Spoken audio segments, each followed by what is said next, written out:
शिक्षक आघाडीमध्ये काम करणारे जे जे शिक्षक मंडळी इथे उपस्थित आहेत, मला तुम्हाला जाणीव करून द्यायची की शिक्षक असणं याच्यापेक्षा काय पवित्र असू शकतं, काय सुंदर असू शकतं. शिक्षकांचे पगार आता जरा बऱ्यापैकी झाले 6व्या-7व्या वेतन आयोगानंतर. नाहीतर ही जी आता निवृत्त प्राचार्य सर इथं आले, यांना विचारा सगळ्यांना यांच्या नोकऱ्या किती रुपयाने सुरू झाल्या. माझे वडील 2006 ला मुख्याध्यापक म्हणून रिटायर झाले. त्यांचा रिटायरमेंटचा पगार 14-15 हजार रुपये होता. आता त्यांना पेन्शन साधारणतः 30-35 हजार असेल. पण ज्यांचा रिटायरमेंटचा पगार वयाच्या 58व्या वर्षी 14-15 हजार रुपये होता, या लोकांनी त्यांच्या नोकऱ्या 500-600, 1000-2000 रुपयांनी सुरू केल्या. गाडी नव्हती. बायको जर कधी म्हणली चला जरा ताडोबाला फिरून येऊ, गाडी नसायची स्वतःकडे. मित्राची 2 व्हीलर घ्यायची, त्याच्यात निम्म रॉकेल, त्यात निम्म पेट्रोल. निम्म्या रस्त्यात गेल्यावर गाडीतलं पेट्रोल संपणार, मग गाडी वाकडी करायची. बरं, हे तंत्रज्ञान फक्त भारतातच आहे. जगात कुठं पेट्रोल संपल्यावर गाडी वाकडी करत असतील असं मला वाटत. आणि वाकडी करून जर चालू झाली नाही, पुढे वेगळे सायंटिस्ट होते, ते टाकीत फुगणार. बरं, यानं टाकीला तोंड लावल्यावर तर बायको असं बघणार, कुठून यांची माझी गाठ पडली कुणास. अशा बायकोनं नुसता खांद्यावर हात ठेवल्या. बरं, कित्येकांच्या गाड्या बिना पेट्रोलच्या ताडोबाला गेल्या. पैसे नव्हते सर, पण आनंदी होती माणसं. एकच कोणतरी कुटुंबात नोकरी लागायचं, बाकीचे 2 भाऊ गावाकडे असायचे. म्हणजे नोकरीला लागले त्यानं फक्त स्वतःच नाही बघायचं, त्यानं गावाकडच्या भावाला पाईपलाईन करून दे, त्याला विहीर खांदून दे, त्याच्या पोरांच्या शिक्षणाचं बघ, त्यांच्या पोरींच्या लग्नाचं बघ. माणसं जबाबदारी स्वीकारायला तयार होती. इथं काही शिक्षिका असतील. मी नवीन जेव्हा स्वच्छता अभियानामध्ये काम करायचो, शाळांमध्ये फिरायचो आणि पोरांना सांगायचो, हे स्वच्छतेचे 6 संदेश आहेत, हे पाठ करा. आणि शिक्षकांना सांगायचो, हे मुलांकडनं पाठ करून या, त्यांना स्वच्छ राहायला शिकवा. एक शिक्षक होते, त्यांनी इतकं मनावर घेतलं. ते म्हणे, हे स्वच्छतेचे 6 संदेश नुसते पाठ नाही करून घ्यायचे, पोरांनी स्वच्छ राहायला पाहिजे. अशी बादली आणून ठेवायच्या आणि जेवणाच्या सुट्टीत सगळ्या पोरांना सांगायचं, स्वच्छ हात धुवायचे, त्याच्याशिवाय डबा उघडायचा. बाईंनी सगळ्या वर्गाला हात धुवायला शिकवलं, पण एक पोरग जरा उन्हाळून हातच धुवायचं. बाई छडी घेऊन त्याच्या मागे पळायची. आता तेही पोरग हात धुवायला शिकलं, पण गडबड अशी झाली, ते हात धुवायचं आणि बाईंच्या पदराला जाऊन हात बसायचे. बाई म्हटल्या, कुठून अवदसा सुचली याला मी हात धुवायला शिका. प्राचार्यांकडे गेल्या, म्हटल्या, तुमच्या सूचनेनुसार मी सगळ्या वर्गाला हात धुवायला शिकवलं, पण एक पोरग हात धुता आणि माझ्या पदराला घेऊन हात बस. प्राचार्य म्हटले, काळजी करू नका, उद्या आपण त्याच्या आईला शाळेत बोलू आणि आईकडे तक्रार करू. दुसऱ्या दिवशी त्या मुलाच्या आईला शाळेत बोलवलं आणि तिला विचारलं, का हो, तुमचा मुलगा रोज स्वच्छ हात धुतो का? आई म्हटली, एरवी नव्हता धुत, पण 8 दिवस झाले बघते रोज स्वच्छ हात धुतो. मग सरांनी विचारलं, आणि पुसतो कुठे? तिथं काही नॅपकिन, रुमाल, टॉवेल काय ठेवलेलं असतं. आई म्हटली, कशाचं टॉवेल आणि कशाचं काय असतंय? ते तिथं रांजणावर हात धुतय, पळत पळत येत आहे आणि माझ्या पदराला हात बसत. मुख्याध्यापकांनी विचारलं, आणखी काही बदल तुमच्या मुलात झालाय का? म्हणजे आणखी एक बदल झालाय. एरवी मी शेतावर जायला निघाले का पदर असा कमरेला खोचून जायचा. आता ते येते म्हणते, आई पदर असा कमरेला खोचायचा नसतो. आमच्या बाई कशात पिन करून येतात, तशी पिन करून शेतावर जायचं. एरवी माझे केस विस्कटलेले असायचे, आंबाडा बांधलेला असायचा.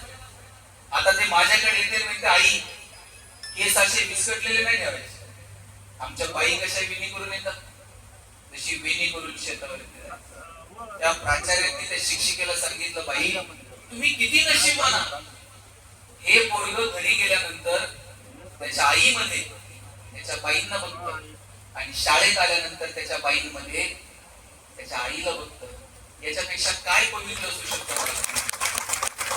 एखादा डॉक्टर चुकला ना साहेब, फार फरक पडत नाही. एखादा पेशंट मरल, परत त्याच्याकडे कोण जायचं नाही. एखादा इंजिनियर चुकला, एखादा पूल पडल, त्याला ब्लॅकलिस्ट मध्ये टाकून देते. पण शिक्षक जर चुकला ना, पुढच्या कित्येक पिढ्या चुकतात.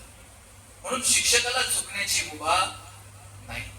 आणि म्हणून आपल्या पूर्वजांनी, आपल्या मागच्या पिढ्यांनी शिक्षक म्हणून जो काही ठसा उमटवला, जे काही आदर्श निर्माण केले, त्या आदर्शांवरून आपल्याला चालता येईल का, ही भूमिका सुद्धा शिक्षकाची असली पाहिजे. तुम्ही चितळे मास्तर नावाचं एक पु ल देशपांडेंचं प्रकरण आहे, तुम्ही सगळ्यांनी ती वाचलं असेल, ऐकलं असेल. चितळे मास्तर त्यांच्या विद्यार्थ्यांविषयी सांगतात. चितळे मास्तरांची सवय होती, वर्गात शिकवायला जाताना चपला बाहेर काढून ठेवायची आणि पहिला तास संपून दुसऱ्या वर्गात गेले, बहुतेक वेळा चपला मागच्याच वर्गात विसरून जायची. मग एखाद्या पोराने यायचं, चपला उचलायच्या आणि दुसऱ्या वर्गात निघून जायचं. मास्तर त्या पोराला म्हणायचे, रामानं, त्या भरतानं रामाच्या पादुका 14 वर्ष सांभाळल्या, तुला माझ्या तासभर तिथं सांभाळता आल्या नाही, आला माझ्या मागे घेऊन. जेव्हा चितळे मास्तर रिटायर झाले, तेव्हा शाळेमध्ये असं एक छान सांस्कृतिक भवन उभं राहावं म्हणून ते आपल्या माजी विद्यार्थ्यांना भेटत होते. एका विद्यार्थ्याला भेटायला ते मुंबईला गेले. वरच्या मजल्यावरती गप्पा मारल्या आणि जाताना विद्यार्थी त्यांना खाली मोटारीपर्यंत सोडवायला आला. मोटारीपर्यंत पोरगा सोडवायला आला आणि त्याचं लक्ष मास्तरांच्या पायाकडे गेलं. नेहमीच्या सवयीप्रमाणे मास्तर चपला वरच्याच मजल्यावरती विसरणार. तेव्हा तो विद्यार्थी म्हणतो, काय सर, चपला विसरला? थांबा, आता मी घेऊन येतो. तो पळत पळत गेला. पु ल देशपांडेंनी त्या कथेचा समारोप इतका गोड केला. ते लिहितात, त्या विद्यार्थ्याला चपलांच्या ढिगांमधून चितळे मास्तरांच्या चपला शोधणं फारसं अवघड गेलं नाही. कारण ज्या चपलांचे तळवे सगळ्यात जास्त घासलेले त्या मास्तरांच्या असल्या पाहिजे हे पाहून त्याला ते चपला उचलल्या. आणि म्हणून तुमच्या जडणघडणीमध्ये जर सगळ्यात महत्वाची भूमिका जर कोणाची असेल ना, तर तुमच्या गुरुजनांची आणि तुमच्या शिक्षकांची. आणि म्हणून एका पक्षाची आघाडी आहे शिक्षकांची, पण ते काही कंपल्शन नव्हतं त्यांना की त्यांनी गुणवंत विद्यार्थ्यांना बोलवा, त्यांचे सत्कार करा, त्यांच्याशी जरा चौकटीच्या पलीकडे जाऊन बोला. पण शिक्षक म्हणून आम्ही फक्त सिलेबस पुरते मर्यादित नाही होते. पोरांच्या व्यक्तिमत्व विकासाच्या संदर्भाने, त्यांच्या करिअरच्या संदर्भाने त्यांना मार्गदर्शन केलं पाहिजे. सिलेबसच्या पलीकडे जाऊन त्या विद्यार्थ्यांशी बोललं पाहिजे. या दृष्टीने मला वाटतं आजच्या या कार्यक्रमाचं आयोजन, मी सगळ्या शिक्षकांचं कौतुक करतो. आणि आता मला जरा थोडं विद्यार्थ्यांशी बोलायचं. इथं बसलेले जे जे विद्यार्थी आहेत, तुम्ही सगळेजण स्वतंत्र व्यक्तिमत्व आहात. तुमच्यापैकी कोण सारखे आहेत का एकमेकांसारखे सेम? कुणीही सारखं नाही. प्रत्येकाच्या आवडीनिवडी वेगळ्या, प्रत्येकाची बलस्थानं वेगळी, प्रत्येकाच्या बाजूची सामाजिक भौगोलिक परिस्थिती वेगळी. आणि म्हणून स्वतः आज मनाला सांगून टाका की आपण सगळेजण वेगळे आहोत आणि आपल्याला आपल्यातलं वेगळे पण ओळखायचं. गडबड काय झाली पाहिजे? कुणीतरी सांगितलंय सायन्सला जा म्हणजे करिअर आहे, आम्ही निघालो सायन्सला. कुणीतरी सांगितलं सायन्स फार अवघड आहे, आपलं कॉमर्स, आम्ही चाललो कॉमर्सला. कुणीतरी सांगितलं सायन्स कॉमर्सच्या नादी लागू नको, आपलं आर्ट्स बरं आहे, आम्ही चाललो आर्ट्सला. कुणीतरी शेजारच्या पोरांना ऍडमिशन घेतलंय सायन्सला म्हणून आम्हाला ऍडमिशन सायन्सला घ्यायचंय.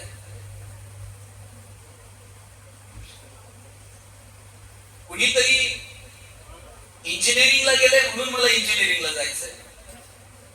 पण आम्ही ठरवत नाही आमच्यातलं वेगळेपण काय.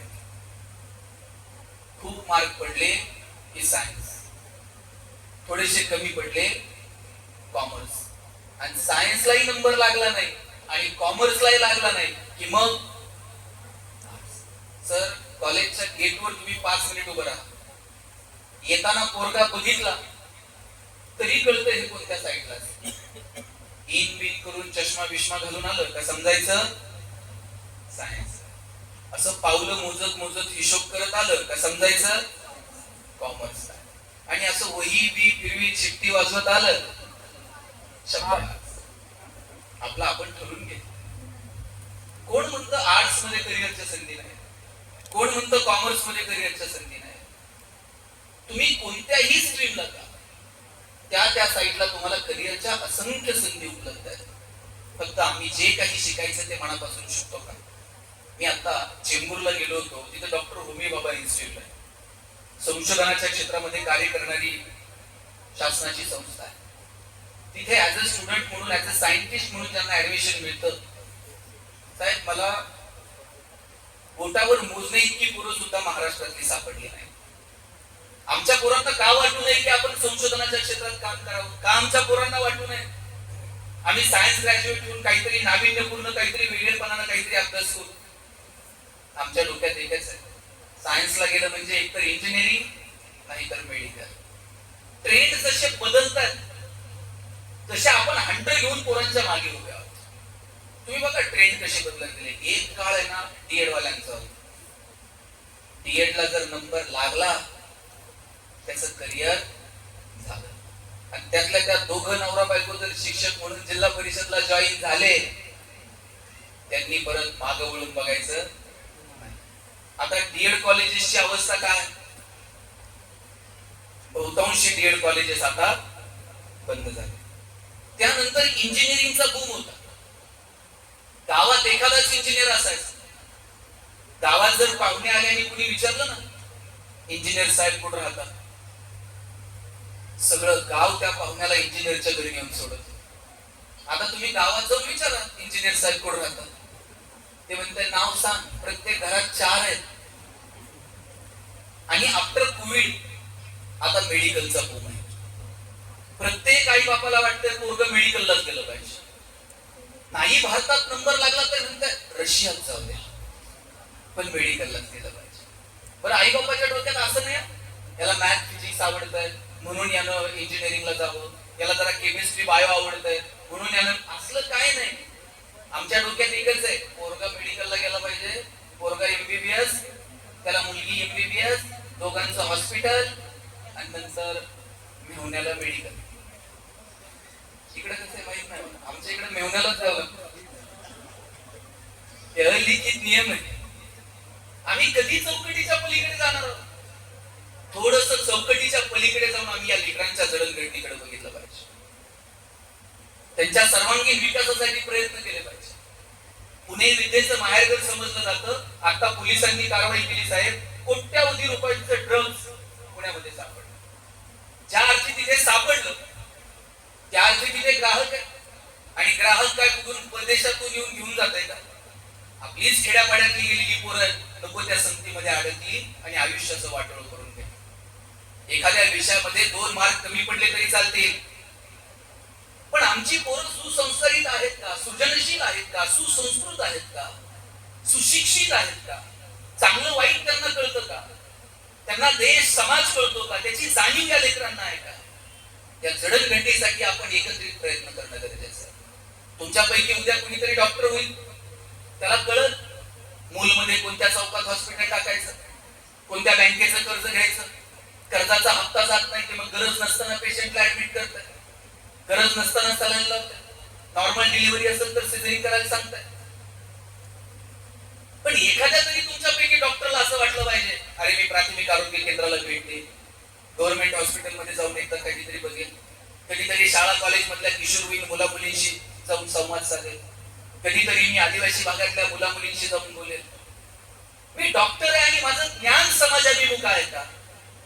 तुमच्यापैकी इंजिनियरला सांगावं लागणार नाही किती रुपयानं प्लॉट घ्यायचा, किती एफएसआय, किती टीडीआर लोड करायचा, किती रुपयानं फ्लॅट विकायचा. पण आपल्यापैकी एखाद्या तरी इंजिनियरला असं वाटलं पाहिजे, पालिकेच्या रस्त्याचं काम सुरू असताना 2 मिनिट मी रस्त्यावर थांबे, तिथल्या इंजिनियरला विचारलं जरा एस्टिमेट बघू, मला पण थोडंफार रस्त्याचं कळतं. हे सामाजिक भान जोपर्यंत आम्ही आमच्या लेकरांना देत नाही तोपर्यंत आम्ही विद्यार्थ्यांचा सर्वांगीण विकास करू शकणार तुमच्यासाठी आणि म्हणून माझी विनंती या लेकरांच्या सर्वांगीण विकासासाठी आपल्याला एकत्रित सामूहिक प्रयत्न करावे लागतील. पोरांनो, शोधा तुमच्यामध्ये नेमकं काय. इथं बसलेला एकही मुलगा आणि एकही मुलगी सारखे नाही. मला एक सांगा, सचिन तेंडुलकर सारखा षटकार ऐश्वर्या रायला मारते, ऐश्वर्या राय सारखा ठुमका लता दिदींना देता आला असता का? लता दिदींसारखं गाणं अशोक सराफला म्हणता येतंय का?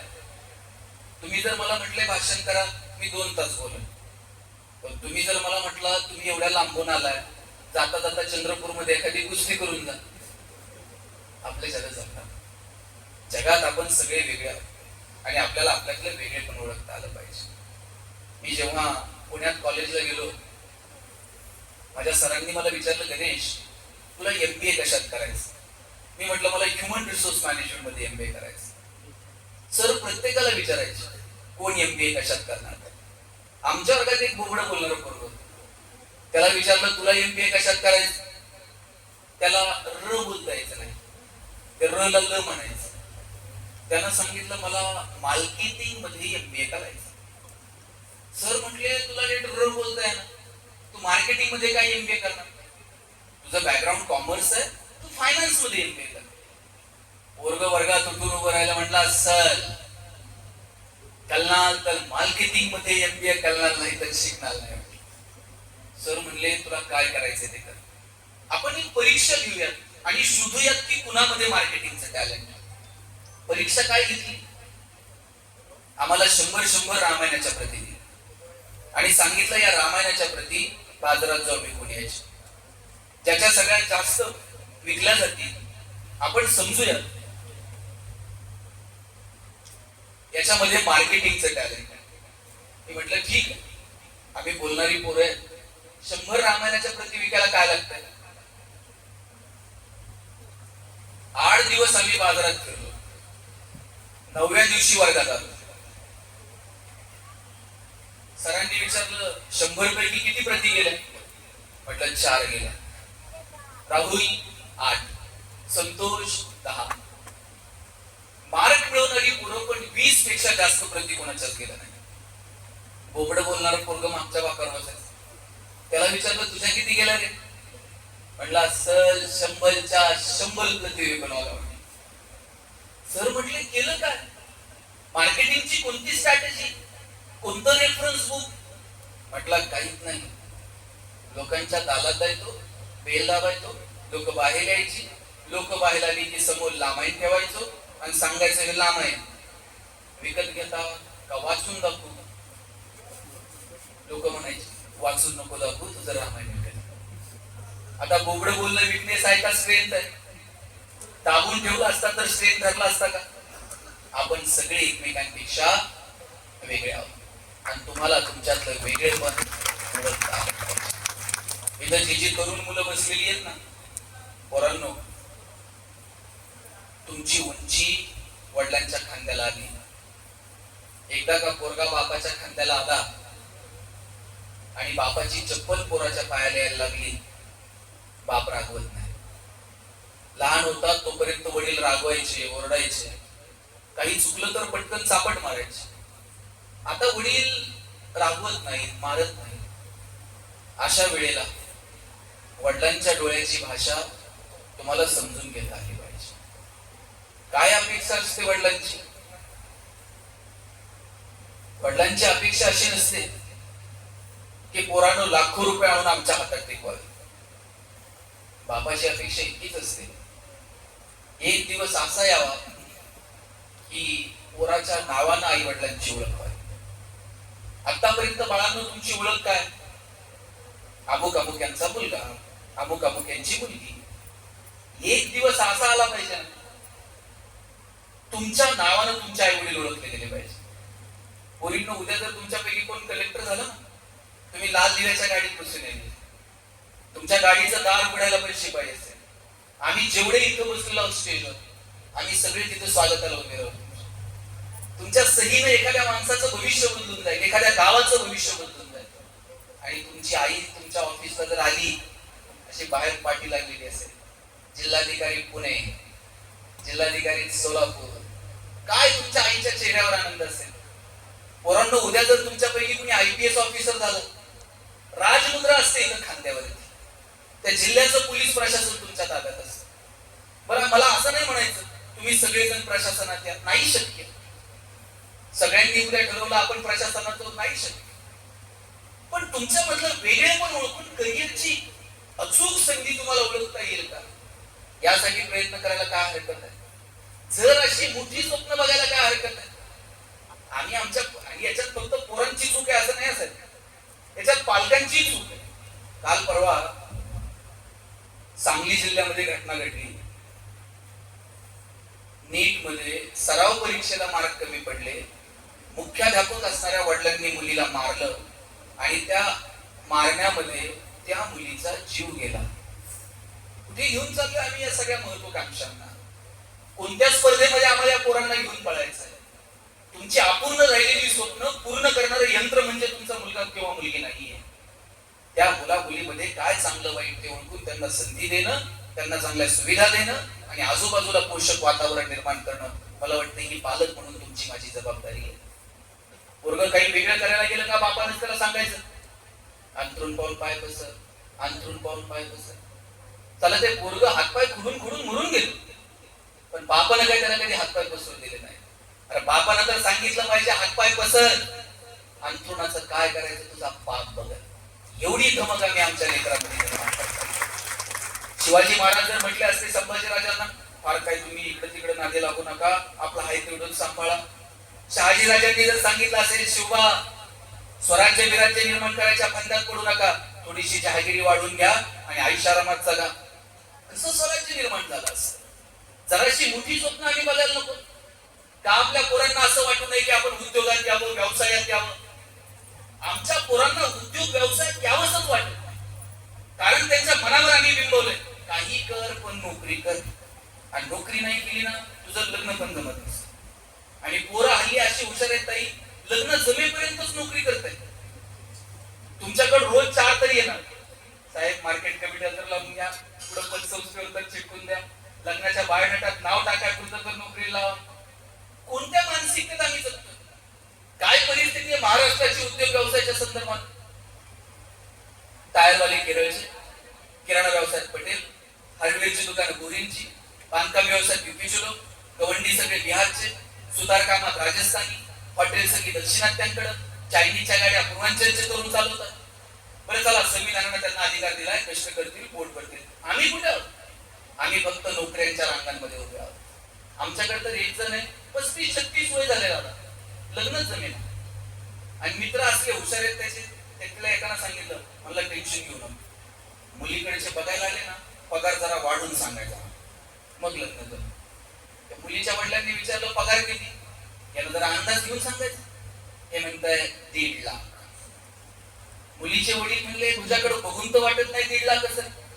हे म्हणताय तसा फिक्स 1.5 लाख आहे, कटिंग करून 8,000 हातात येतो. आपण किती दिवस फसवणार? नोकरी हा शिक्षणाचा प्राथमिक टप्पा आहे. ते जरा बंद करता येईल, त्याचा आवाज जास्त आहे. नोकरी हा शिक्षणाचा प्राथमिक टप्पा आहे, त्याच्या पलीकडे जाऊन आपण थोडासा विचार केला पाहिजे. आता मी दुबईला गेलो होतो, शंभूराजांची जयंती तिथे साजरी केली. बंदच करा उलट. आणि जेव्हा मी दुबईला गेलो, तिथे महाराष्ट्रातली अनेक तरुण मुलं मला तिथे भेटली आणि बहुतांशी मुलं मुली दुबईमध्ये जाऊन उद्योग व्यवसाय व्यापार करत होते. पोरांनो, 84-85 सालापर्यंत काय होतं दुबईमध्ये?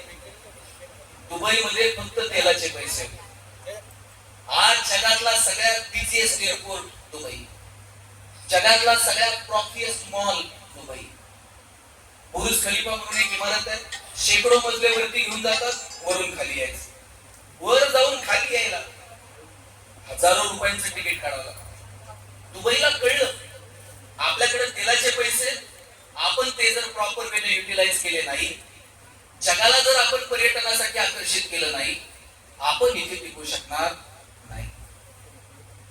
का बरं आपल्यापैकी 5-6 पोरापोरींना असं वाटलं चंद्रपूर, मूल हा ताडोबा अभयारण्य फार मोठ्या प्रमाणावरती पर्यटक इथे येत आहेत.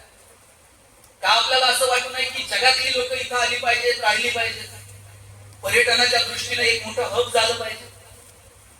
काही नव्हतं दुबईमध्ये, पण आज पर्यटनाच्या दृष्टीनं जगाला त्यांनी आकर्षित केलं.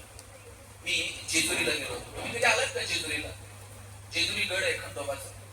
तुम्ही ते चॅनलवर मालिका बघितली असेल, महेश कोठारेनं काढलेली मालिका. आल्यानंतर तर खूप सगळी लोक जेजुरीला यायला लागली. मी जेजुरीला गेलो होतो, तुमच्यासारखी कॉलेजची मुलं मुली तिथे आलेली आणि ते जेजुरी गडाचे फोटो काढत होते. मी त्यातल्या एका पोराला विचारलं, म्हटलं काय करता रे फोटो काढून? त्यातला एक जण मला म्हणला, दादा किती दिवस बॅनर लावायचे, चलो दुबई, चलो सिंगापूर. म्हटलं मग? म्हटलं मी दुबईत बॅनर लावणार आहे, चलो जेजुरी. दुबईतली लोक जेजुरीत आणतो का नाही बघा म्हटलं. आणि म्हणलं आणून करणार का? त्याने म्हणला खालून वर त्यांना पाय पाय घेऊन जाणार गडा, आणि एकदा का ते घामाघूम झाले मग त्यांना लेक्चर देणार किती कॅलरीज बंद झाल्या. आणि रात्री म्हणला 2-2 हजार रुपये तिकीट काढून त्यांना जागरण गोंधळ ऐकायला लावतो का नाही बघा. मला हेवा वाटतो जी मुलं असं चौकटीच्या पलीकडे जाऊन काम करतात. आपल्याला असं चौकटीच्या पलीकडे जाऊन काम करता येईल का? नोकरीच्या पलीकडे जाऊन उद्योग, व्यवसाय, व्यापाराचा विचार करता येईल का? मुलींनो, आमच्याकडे एक बाग आहे आणि त्या बागेमध्ये 1 क्लर्कची जागा भरायची आणि एका क्लर्कच्या जागेसाठी 1000 पोरांनी ऍप्लिकेशन केलं. आता जागा एक आहे म्हटल्यानंतर किती जणांना नोकरी मिळेल? एकालाच मिळणार आहे. बाकीचे 999 घरी जाणार आहे. एका पोराचं सिलेक्शन झालं, त्याला अपॉइंटमेंट लेटर साईन करून मिळणार. त्याच वेळेला बागेतला शिपाई पळत आला, म्हणलं काही करा, याला नोकरी देऊ नका. म्हटले काय झालं? म्हणले बागेत तर गोरीला माकड मेघ आहे. आता गोरीलाच बागेत नाही, लोक कशी येतील? याचा पगार करायचा कशात? काही करा पण याला नोकरी देऊ नका. स्वाभिमान शून्य पिढी जन्माला घातली. त्या पोरानं बागेतल्या मॅनेजरचे पाय पकडले आणि म्हणला, साहेब मी पडल ते काम करेल पण नोकरी तेवढी द्या. बागेतला मॅनेजर म्हणला, तुला नोकरी क्लर्कची देतो, फॅसिलिटीज क्लर्कच्या देतो, पण जोपर्यंत बागेत गोरीला येत नाही तोपर्यंत तुला काम मात्र गोरीलाच करावं. पोरगा म्हणला पगार आहे ना, मग गोरीला तर गोरीला. रोज यायचा, गोरीलाचे कपडे घालायचा आणि पिंजऱ्यात जाऊन उभा राहायचा. लोक यायची, शेंगा बिगा खायला घालायची. म्हणला मजा आहे, पगार चालू आहे, दिली आहे लावून. एक दिवशी तुमच्यासारख्या शाळेतल्या मुला मुलींची ट्रिप आहे आणि शाळेतल्या पोरापोरींकडे बघून एक जोर जोरात उड्या मारायला लागला आणि उड्या मारता मारता चुकून वाघाच्या पिंजऱ्यात जाऊन पडला. तर वाघाच्या पिंजऱ्यात पडल्यावर म्हटलं नोकरी गेली तरी चालेल, जीव वाचला पाहिजे. जीव वाचावा म्हणून हे जोर जोरात ओरडायला लागलं. याच्या आवाजानं झोपलेला वाघ जागा झाला, चवताळून याच्या अंगावर धावून आला, हातावर हात ठेवून म्हणला, ओरडू नको, नाही तर दोघांची नोकरी नाही. नंतर कळलं गोरिलाच्या भूमिकेत बीएससी झालेलं होतं, वाघाच्या भूमिकेत एमएससी झालेलं. शिक्षणात आधी स्वाभिमानी अपेक्षित आहे आणि तो स्वाभिमान जागृत व्हावा यासाठी सिलेबसच्या पलीकडे जाऊन थोडं तरी समाजाकडे डोळसपणे पाहण्याची वृत्ती आपल्यामध्ये विकसित होणं गरजेचं आहे.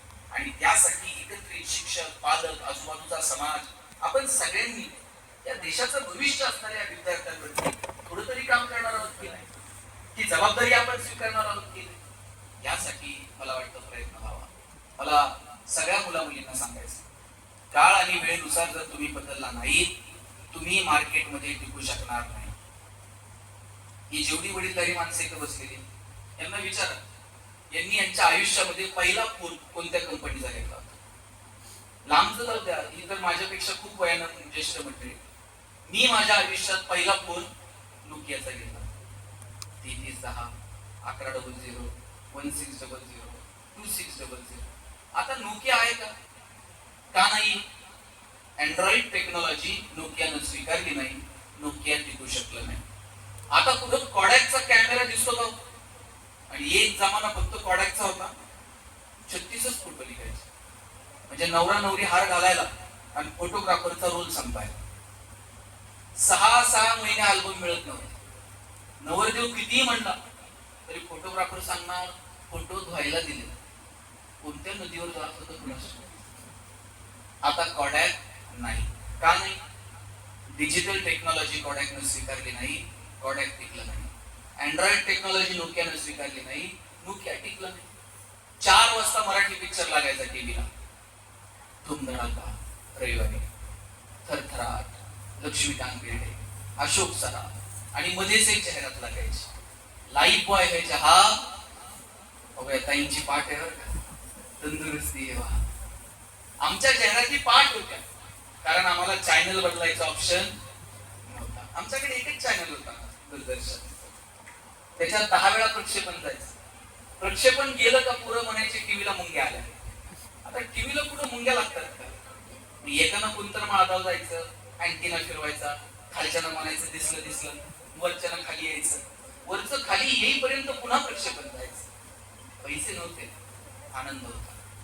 लाईफ बॉयच्या जाहिरातीमध्ये फुटबॉल खेळणारी पोरं दाखवली होती. भारतात कधीच फुटबॉलची क्रेज नव्हती. भारतात जनरली क्रिकेटची क्रेज होती. पण लाईफ बॉयला विचारायचं कोणी, तुम्ही फुटबॉल खेळणारी पोरं का दाखवली? लोक दुकानात जाऊन साबण द्या नव्हती म्हणत, लाईफ बॉय द्या म्हणायची. एवढी मोनोपोली होती लाईफ बॉयची. पण तुम्ही बघा, त्यानंतर लक्स मार्केटमध्ये आला. राजा हिंदुस्थानी पिक्चर हिट झालेला. करिश्मा कपूर फॉर्म मध्ये होती.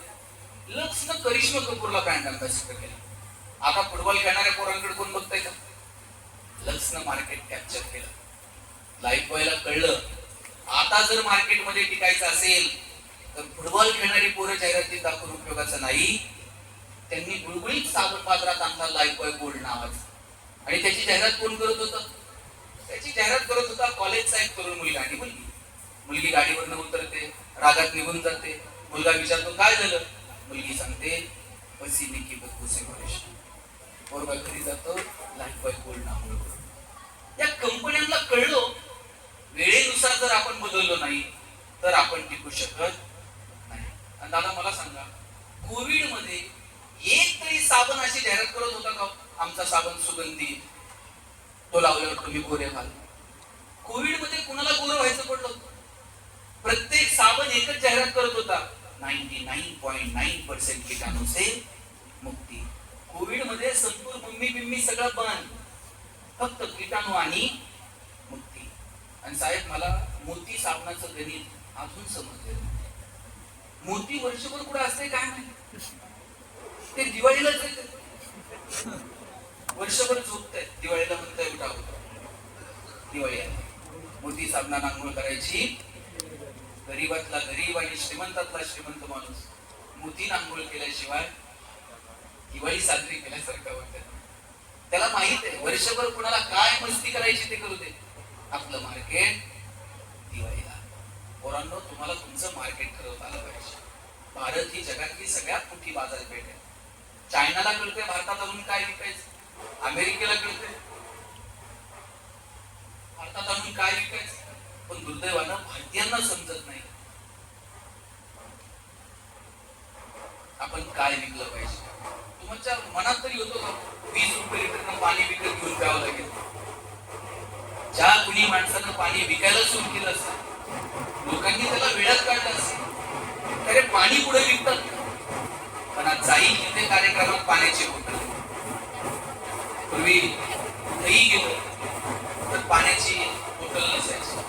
साहेब नवीन कार्यक्रमाला गेलं तांब्या असायचं, तांब्यावर फुलपात्र असायचं. आता तांब्यात फुलपात्र कुठं राहिलंय का? मला वाटतं ते फार फार तर लग्न कार्य, सुपारी, तुमचा साखरपुडा, आणखीला